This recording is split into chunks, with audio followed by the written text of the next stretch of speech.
Здравейте хора! Ето го и разкритото на трика с балон и карта. Балон и карта са съвсем обикновени. Вие само трябва да сгънете картата на 4. Ето така. Трябва го с едната ръка, защото другата държа балон, който е надут. Не го надувам през клипа. Ето го, той е същия, обаче е жълт. И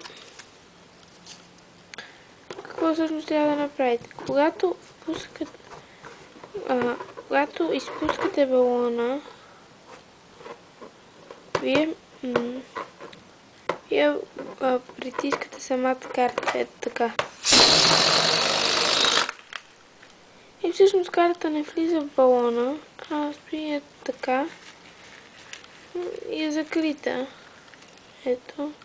Понеже картата е по-малка, може да, както е така, да обърнете и да покажете отзад.